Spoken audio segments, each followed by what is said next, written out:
ഒരു ചെറിയ വിത്ത് മണ്ണിനടിയിൽ നിശബ്ദമായി കിടക്കുകയായിരുന്നു. ചുറ്റും ഇരുട്ട് മാത്രം. കല്ലുകളും മണ്ണും അതിനെ പൂർണ്ണമായി മൂടിയിരുന്നു. അത് സ്വയം ചോദിച്ചു, എൻ്റെ ജീവിതം ഇവിടെ അവസാനിക്കുമോ? ഞാൻ ഒരിക്കലും വെളിച്ചം കാണുമോ? പ്രത്യാശ മങ്ങിത്തുടങ്ങിയ നിമിഷമായിരുന്നു അത്.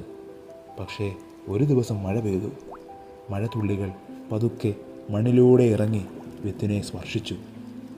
മാറ്റത്തിൻ്റെ തുടക്കം ആരും തിരിച്ചറിഞ്ഞില്ല. സൂര്യൻ്റെ ചൂടും മഴയുടെ കരുതലും ചേർന്നപ്പോൾ വിത്ത് പതുക്കെ മുളയ്ക്കാൻ തുടങ്ങി. ഇരുട്ട് അതിനെ തടഞ്ഞില്ല. ചെറിയ മുള മണ്ണിനെ തുളച്ച് ആദ്യമായി വെളിച്ചത്തിലേക്കെത്തി. ഓരോ പുതിയ ദിവസവും അതിന് പുതിയ പ്രത്യാശ നൽകി. ദിവസങ്ങൾ കടന്നുപോയി.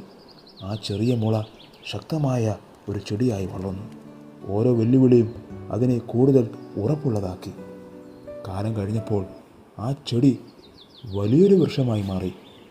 ഒരിക്കൽ ആരും ശ്രദ്ധിക്കാത്ത വിത്ത് ഇന്ന് എല്ലാവരുടെയും ശ്രദ്ധ പിടിച്ചുപറ്റി. അതിൻ്റെ വിശാലമായ തണലിൽ ആളുകൾ വിശ്രമിച്ചു. ക്ഷീണിച്ചിരിക്കുന്നവർക്ക് അത് ആശ്വാസവും സമാധാനവും നൽകി. പക്ഷികൾ അതിൻ്റെ കൊമ്പുകളിൽ കൂടുകൂട്ടി. അനേകം ജീവികൾക്ക് അത് സുരക്ഷിതമായ ഒരു അഭയകേന്ദ്രമായി മാറി. ഒരു കാലത്ത് ഇരുട്ടിൽ മറഞ്ഞുകിടന്ന വിത്ത് ഇന്ന് അനേകർക്ക് അനുഗ്രഹമാകുന്ന മഹാവൃക്ഷമായി മാറിയിരുന്നു.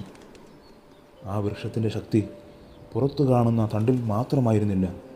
ആരും കാണാത്ത ആഴത്തിലുള്ള വേരുകളിലായിരുന്നു അതിൻ്റെ ഉറപ്പ്.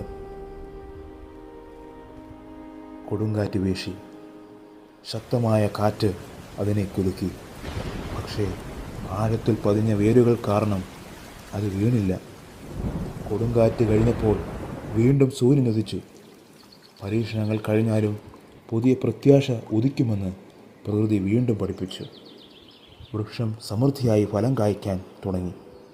ഒരിക്കൽ സഹായം തേടിയിരുന്നത് ഇന്ന് മറ്റുള്ളവർക്ക് അനുഗ്രഹമായി മാറി. കുട്ടികൾ അതിൻ്റെ ചുവട്ടിൽ കളിച്ചു. കുടുംബങ്ങൾ സന്തോഷത്തോടെ വിശ്രമിച്ചു.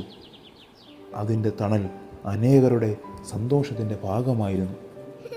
പക്ഷികൾ അവിടെ കൂടുകൂട്ടി കുഞ്ഞുങ്ങളെ വളർത്തി. ഒരു ചെറിയ വിത്ത് ഇന്ന് അനേകം ജീവികളുടെ വീടായി മാറിയിരുന്നു.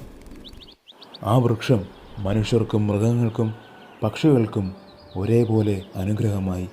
സ്വന്തം ജീവിതം കൊണ്ട് അത് മറ്റുള്ളവർക്ക് ജീവൻ പകർന്നു. ഇന്നത്തെ ഇരുട്ട് നാളത്തെ വളർച്ചയെ തടയുന്നില്ല. നിങ്ങൾ ഇന്ന് കാത്തിരിപ്പിലാണെങ്കിൽ പ്രത്യാശ കൈവിടരുത്.